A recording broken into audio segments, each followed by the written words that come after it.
오공이다. 지내라는 얘기죠.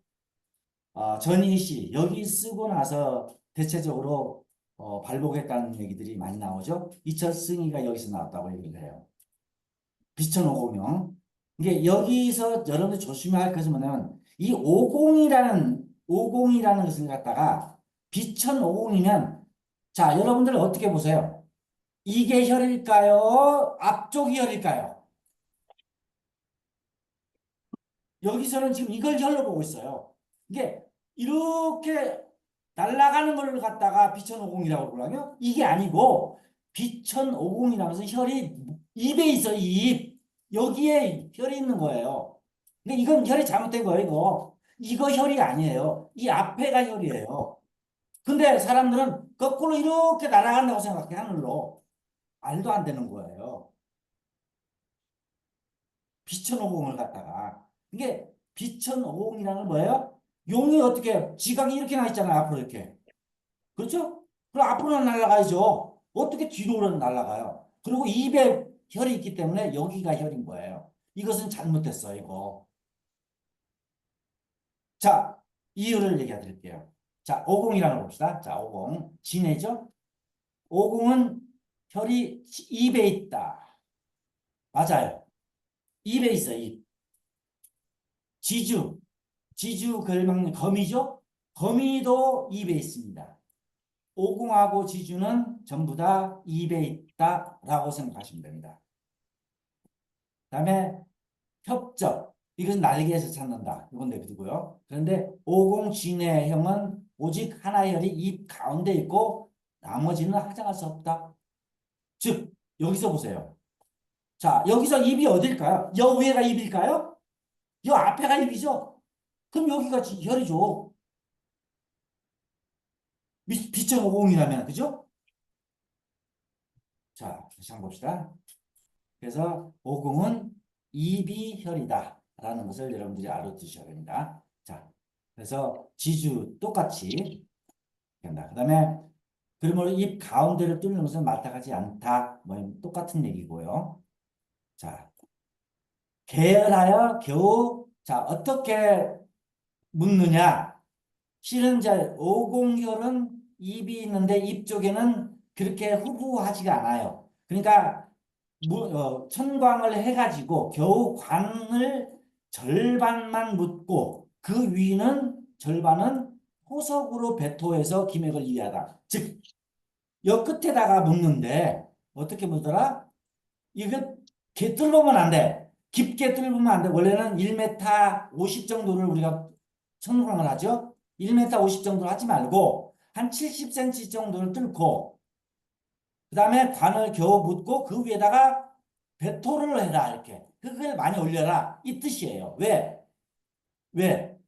여기가 입 쪽이니까 낮이니까 자 이것을 갖다가 뒤에서 천심 부침이라는 용어가 나와요. 천 낮아야 된다. 심 깊어야 된다. 부 뜬다. 맥이 뜬다. 심 가라앉는다. 라는 용어들이 나옵니다. 이것이 어디에 나오느냐?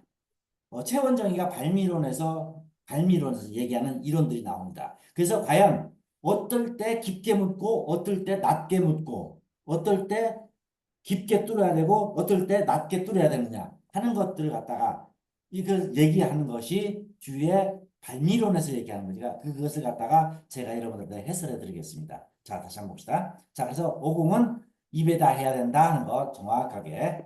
그래서 무릇 천심이라는 게 뭐죠?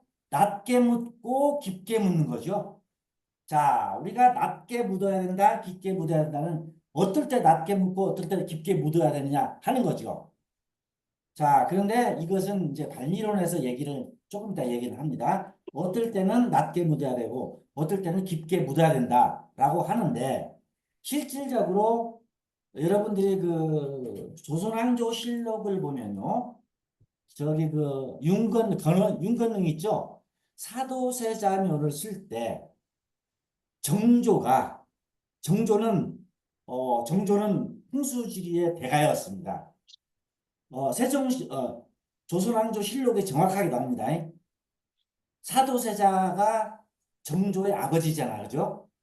사도세자의 묘를 쓸 때 정조가 직접 천광 작업하는 그 밑에서 보고서 뭐라고 얘기를 하냐 신하들한테 한치 두치 세치 땅의 깊이에 얽매이지 말고 하다가 혈토가 나오면은 멈춰라 이렇게 얘기를 합니다. 그게 맞는 거예요. 이게 우리가 여기서는 지금 발미론에서는 깊게 묻어야 된다, 낮게 묻어야 된다. 기가 위로 땅 위로 뜨니까 낮게 묻고 기가 땅속 밑으로 깊게 가라앉아서 내려오니까 깊게 묻어라 하는 이론이 있지만은 실질적으로 여러분들이 천광 작업할 때 제가 해본 경험 그리고 저희 스승님한테 배운 것 저도 굉장히 많은 묘를 써봤는데 우리나라의 우리나라의 토질은 거의 90%가 산에서 쓸 때는 1m 50에서 70 사이를 뚫어야 됩니다. 1m 50에서 1m 70. 이걸 뚫어야지 혈토가 나옵니다. 그리고 평지에는 1m 50, 1m 70 들어가면 안 돼요. 거의 1m 정도 들어가야 돼요. 1m 50, 70 들어가면 물 나와요. 그래서 평지하고 산하고 틀려요. 그런데 여러분들 이제 지금 여기 수업 받으시는 분들 중에서는 많은 혀를 써보신 분들이 있을 거예요. 제가 쓴 방법들은 그리고 전번 시간에 제가 옥수 첩법인가요? 아니야. 양택 전이에서 그 청광 작업하는 방법을 간단하게 한번 보여드린 적이 있었죠.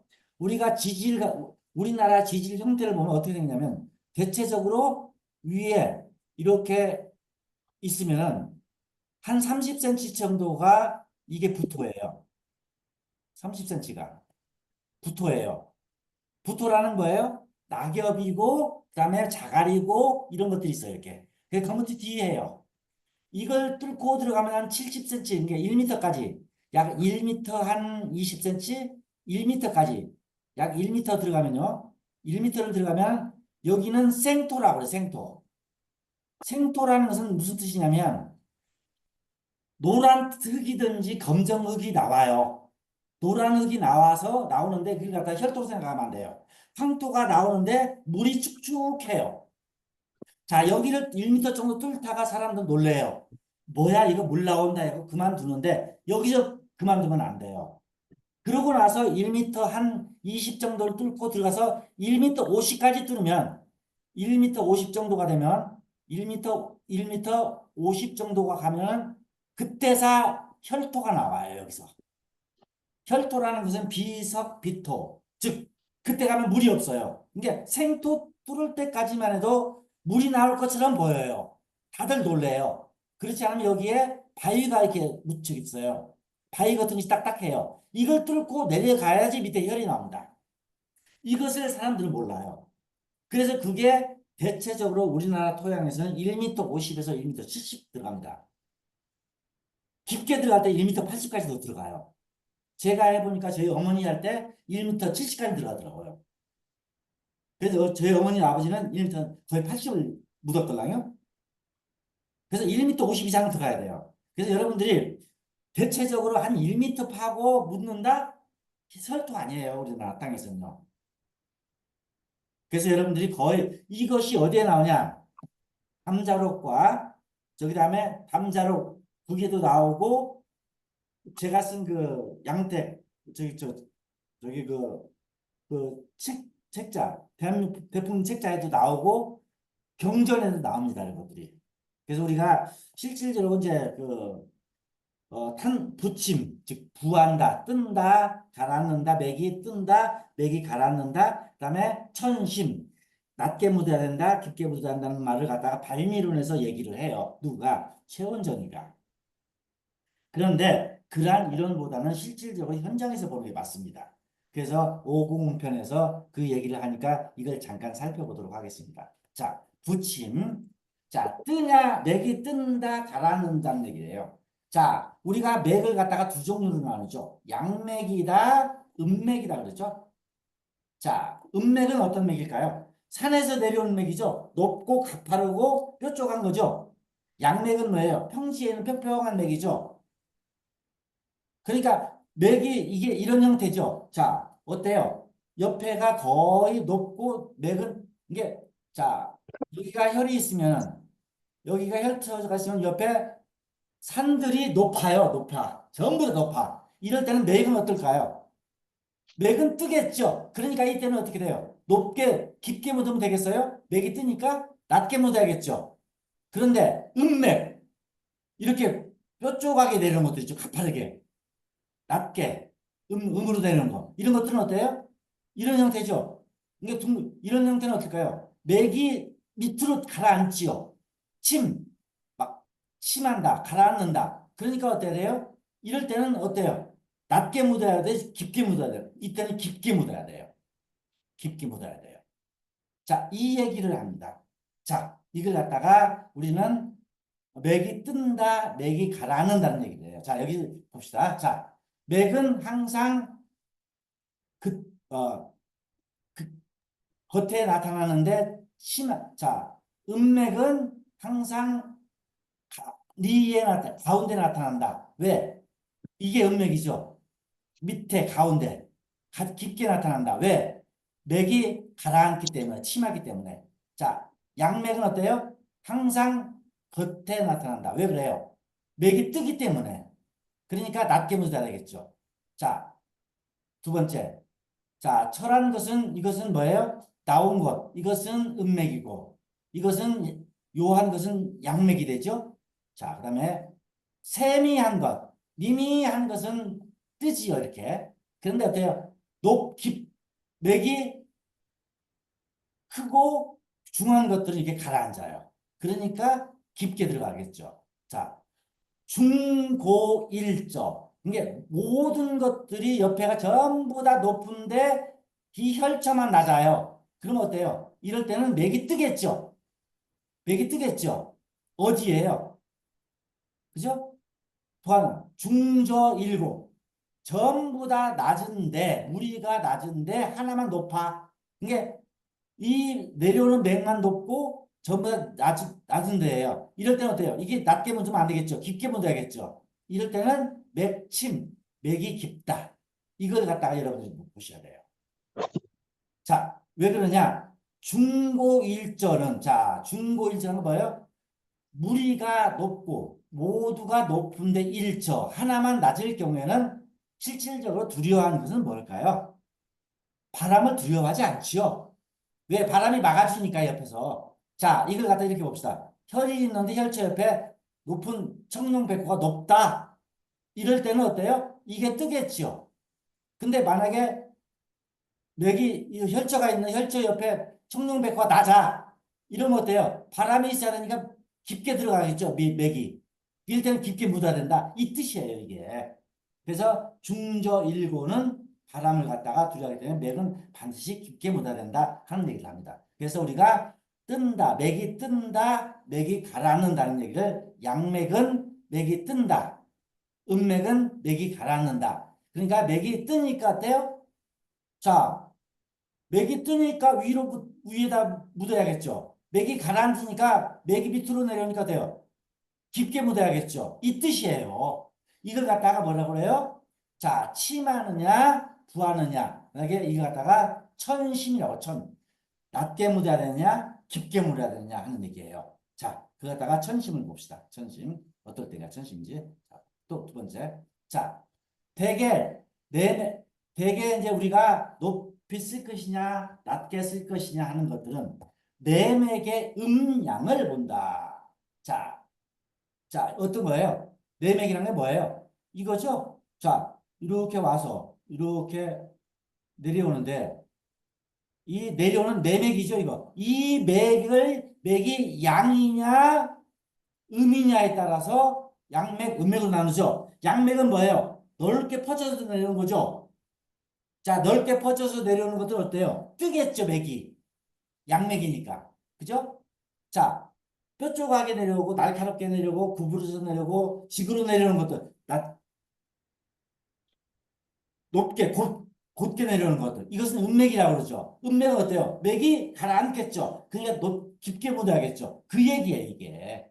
자, 양맥은 맥이 뜨니까 얕게 묻어야 되고 음맥은 맥이 깊게 내려오니까 깊게 묻어라 하는 얘기예요. 그런데 우리가 맥을 깊고 낮게 얼마나 깊게 얼마나 얕게 써야 할 것은 내 맥의 음량을 봐라 하는 얘기는 무슨 얘기냐? 내 맥, 오는 맥이 양맥이냐 음맥이냐를 바라는 거예요. 대체적으로 산에도 양맥이 있고 음맥이 있죠. 어떻게 음맥이 양맥을 알아요? 뒤에서 내려올 때, 자, 뒤에서 이렇게 혈초로 내려오는 것들이 넓게 퍼져서 내려와서 혈초가 되고 있는 것은 음맥이죠. 좁게 와서 딱 묶어서 이렇게 오다가 딱 묶어서 이렇게 내려오는 것들 있죠. 조그만하게 되는 거. 이것은 음맥이죠. 이것은 양맥이죠. 자, 양맥은 어떻게 할까요? 낮게 묻어라. 음맥은 어떻게 해라? 깊게 묻어라. 이 뜻이에요. 그러나 우리는 양과 양맥, 음맥을 따지지 말고 거의 산에서는 1m 50 정도를 묻어라는 게 혈토가 나올 때까지 하라는 게 맞는 말이에요. 어떻게 보면은 조선왕조실록에 있는 그 정조가 한 얘기가 정답이에요. 몇 척을 보지 말고 혈토가 나올 때까지 봐라 하는 얘기를 정확하게 이게 맞는 말이에요. 그래서 우리가 대체적으로 보면은 거의 1m 이상이 들어간다. 그래서 1m 약 50에서 한 70까지를 파야지만이 우리나라 토질에서는 거의 똑같아요. 우리나라 토질에서는 거의 1m 50에서 70 가야지 부토가 나와요. 저기 뭐요? 저기 혈토가 나와요. 비석비토가 나와요. 그래서 이것만 여러분들이 알아두시면 돼요. 그래서 여기도 나와 있죠? 나와 있는데 이것보다도 이게 우리가 말하는 천심이냐 아까 부라는 것은 맥이 뜬다, 맥이 가라앉는다. 침자가 가라앉는 침자죠. 그래서 낮게 묻는다, 심 깊게 묻는다 그 뜻이에요. 그래서 천심편하고 부침편이 발미론에 나옵니다. 이것을 최원정이가 직접 써놨는데 이걸 갖다가 응용하는 것보다도 근데 얘는 들어야 돼요. 자, 예를 들읍시다. 양택도 이게 맞아 떨어질까요? 어떨까요? 양택도 이 이론이 돼요. 예를 들읍시다. 양택 이론이란 뭘까요? 자, 이러한 양맥이 되려면 어떻게 될까요? 주위의 아파트들이 자, 보세요. 주위 아파트들이 높아 다. 20층에 다. 근데 나만 5층이야. 돼야 안 돼요? 돼야 안 돼요? 이건 안 되겠죠? 이때는 어때요? 떠야 된다는 얘기죠. 올라가야 된다는 얘기예요, 이게. 그러니까 여기가 20층 아파트라고 그러면 대체적으로 몇 층 정도가 저기 그 제일 좋을까요? 햇빛이 들어오는 15층 이상, 17층, 16층이 제일 명당이에요. 자, 그런데 또 전부 다 1층이에요. 다 2층짜리 건물이에요. 근데 하나만 20층이야. 어떨까요? 맥이 가라앉죠? 이럴 때는 몇 층이 명당일까요? 3층, 5층이 명당이에요. 이때는 20층 올라가면 완전히 바람이 기가 맞지 않는 거예요. 이것이 어디 이론이냐? 발미론에서 나오는 최원정의의 부침과 천심편에서 나오는 이론들이에요. 양맥은 뜨고 음맥은 가라앉는다. 즉 혈처에서 주위가 높으면은 이 맥은 뜨고 주위가 낮으면은 낮다는 얘기는 나보다 낮다는 얘기 아니에요.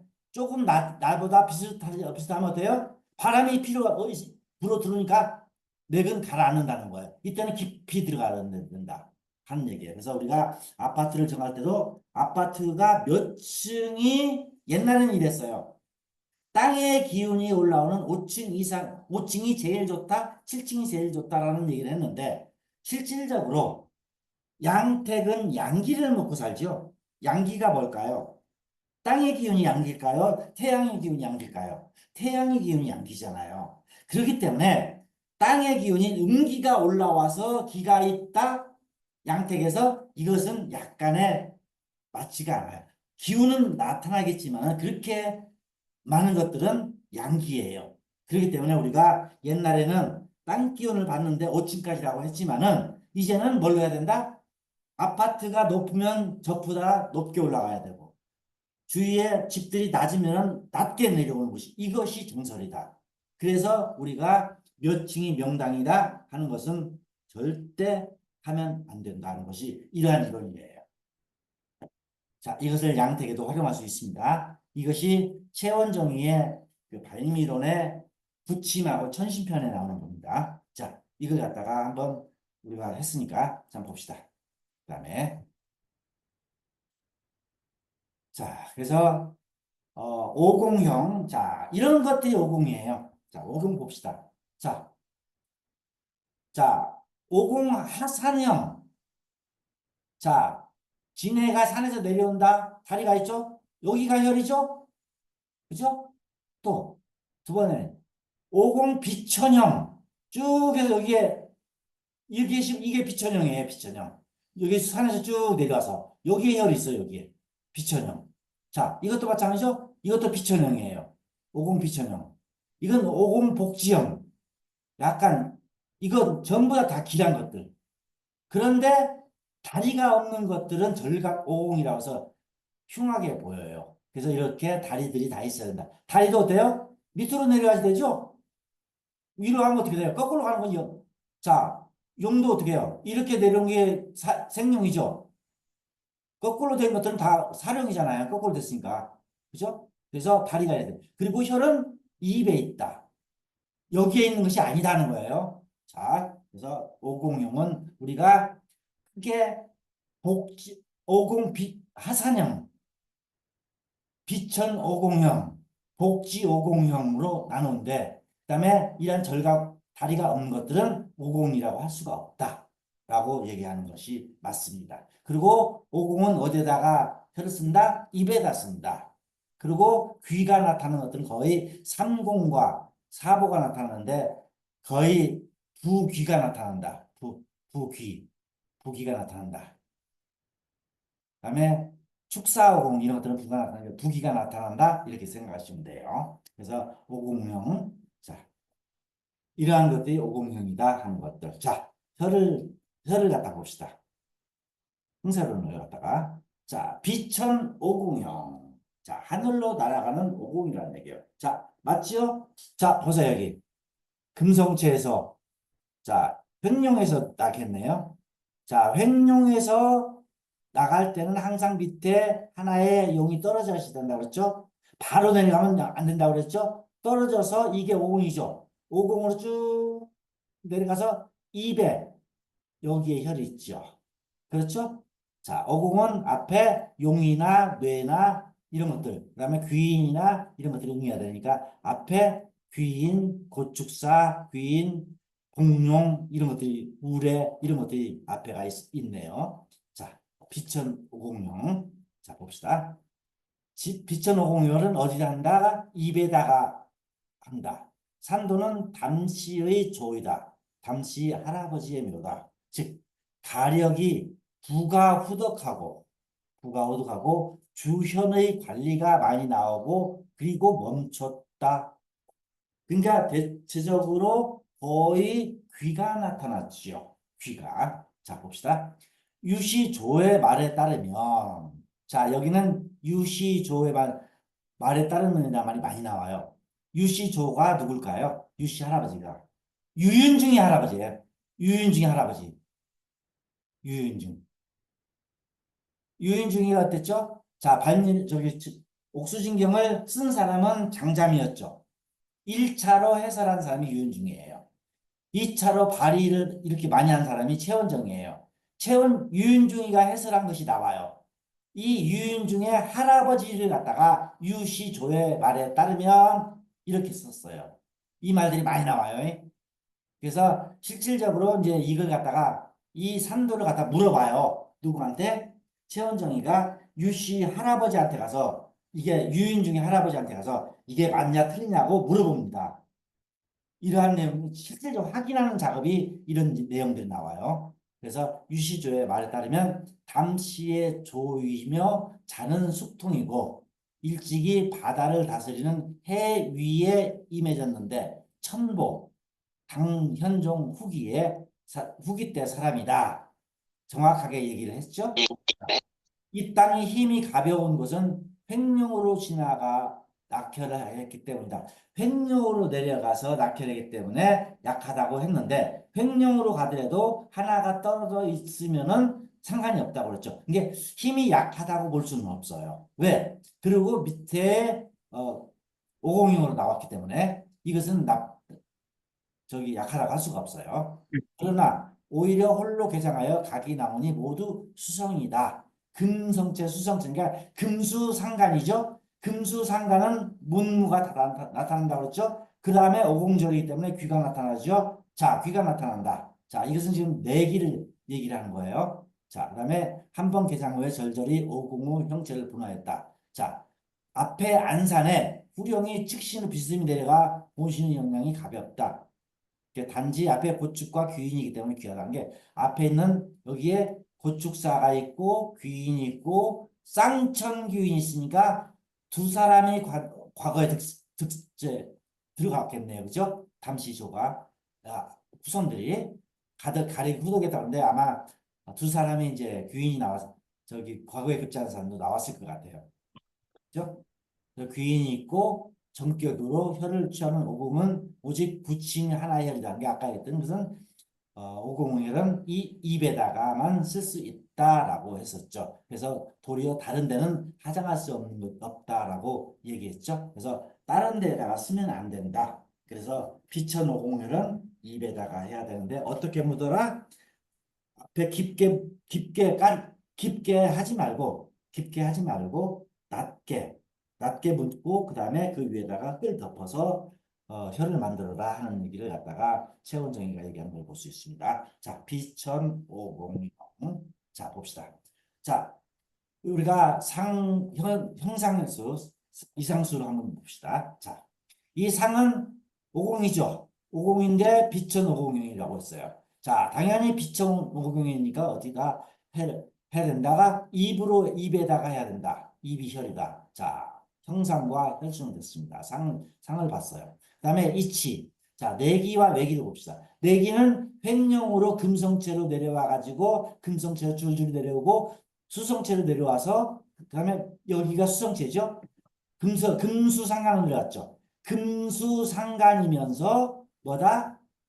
실질적으로 오공의 형태를 가지고 있다. 그러니까 오공은 귀가 나타나지요. 여기도 부귀가 나타나죠. 부귀가 나타나는데 이게 내기는 그러니까 내기는 부귀가 나타나더라. 수성이다. 개장은 그래서 부귀가 나타난다. 외기는 뭐다? 외기는 귀인도 나타나고 고축도 나타나고 쌍천 귀인이 나타나니까 거의 문장가의 기운이 나타나는 게 거의 명당 앞에는 이것은 앞에 외기는 뭐다? 여기는 문관이 나타나더라. 그러니까 실질적으로 여기는 문관이 나왔을 것이다. 그래서 아까 여기서 주현의 관리가 많이 나왔다는 것은 이게 여기에서 나왔다라고 얘기할 수가 있겠죠. 그래서 여기는 무관보다도 문관의 기운이 많은 터다라고 우리가 볼 수 있겠죠. 그래서 이제는 이러한 형상을 보고 내기와 외기를 가지고 딱 이제 산도만 보더라도 아하 누가 나왔을 것이냐 것을 예측할 수 있어야 돼요. 비천 오공령 이것이 비록 이제 비천 오공령이 아니더라도 이러한 혈의 형태가 더라도 이러한 사격과 내기와 외기를 보고 아하 어떤 사람 무관이 나왔을 것이냐 문관이 나올 것이냐 몇 명이 나올 것이냐 딱 이걸 보니까 몇 명 나왔어요. 두 명이 나왔을 것 같죠? 두 사람이 과거에 급제했을 것 같죠? 자, 고축이니까 귀이니까 문장 가죠? 아, 두 사람이 과거에 급제했을 것이다. 예측, 오케이, 딱 맞아떨어지죠. 아니나 다를까? 여기에서 보니까 나왔죠. 그죠? 이렇게 관리가 나왔다라는 거고. 대신 여기서는 이제 기력이 조금 오래 가지 않았다. 횡령이라고 했는데, 횡령도 일절이 이렇게 떨어지면 된다고 그랬죠. 항상 우리가 앞에서 어떤 얘기 했었죠? 횡령으로 내려올 때는 한 번 떨어지지 않고 바로 내려와서 혀를 뱉을 수 없다고 그랬죠. 무슨 얘기냐면 이렇게 가는데 횡령으로 가는데 여기서 내려왔어요. 이렇게 바로 혀를 맺어버렸어. 이렇게 혈을 맺으면 된다 안 된다? 이건 안 된다는 거예요.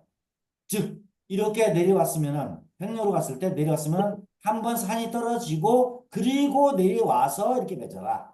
이렇게 혈을 맺어야 된다는 얘기죠. 즉 하나를 맺고 나서 내려와야지 바로 맺으면은 이것은 힘이 없다라고 앞에서 배웠었죠 우리가. 그래서 횡령으로 직령은 상관이 없어요. 직령으로 내려올 때는 바로 써도 돼요. 근데 횡령은 절대 뒤에 하나가 있어야 돼요. 이게 성봉이 있어야 돼요. 이것이 없을 때는 약해서 쓸 수가 없다라고 우리가 앞에서 배웠었죠. 그죠? 그래서 이것도 보니까 자, 그래서 여기 뭐라고 써죠? 횡령으로 간다. 출락 용과. 즉, 출락인데 여기 용이 지나가면서 나왔다니. 횡령으로 갔다는 얘기예요, 이렇게. 횡령으로 갔는데 앞에 하나 떨어졌죠. 그리고 또 계속 떨어져서 내려오죠. 그러니까 이것은 약하다고 할 수가 없어요. 그리고 입에다 썼다. 하는 거. 자, 비천 오공형. 자, 이러한 형태. 이제 여러분들이 이제 뭐 비천 오공형을 보면서 아하 혈이 어디 있다라고 여러분들이 알 수 있어야 돼요. 자, 다시 한번 여기서 보면 앞에서 봤던 거 다시 한번 볼게요. 이제 이걸 갖다가 놓고 할 때, 자 여기서 자 전이 심효가 이거예요. 혈이 돼야 안 돼요? 안 되죠? 당연히 안 됩니다. 뭐 어디에 있다? 입에 있다. 이게 오공피천이 여기죠, 입이죠. 여기가 혈이에요. 근데 사람들은 전부 다 오공이 하늘로 이렇게 날아간다고 생각해요. 아니에요. 이렇게 날아가는 거죠. 어떻게 거꾸로 날아가요? 오공은 머리, 이에 입에 있다. 이게 여기에서 혀를 찾으라면 어디예요? 여기죠? 당연히 여기죠. 이게 만약에 오공 비천혈이라면 근데 사람들은 전부 다 이게 혈이래. 잘못됐습니다. 그리고 앞에 안산 참 좋죠? 귀인도 있고요. 그죠? 귀인 보니까 인장가가 나타나고 굉장히 과거에 급제했을 거예요. 단, 이 묘발은 아니다. 내가 봤을 때는 여기일 것이다. 라는 게 입에다 쓰니까요. 그렇죠? 예, 여러분들이 이걸 갖다 정확하게 구분하셔야 됩니다. 또 하나 이거하고 비슷한 게 사두혈이래요. 자, 그러면 사두혈을 한번 봅시다. 자, 다음 뱀의 형태 사혈을 한번 봅시다.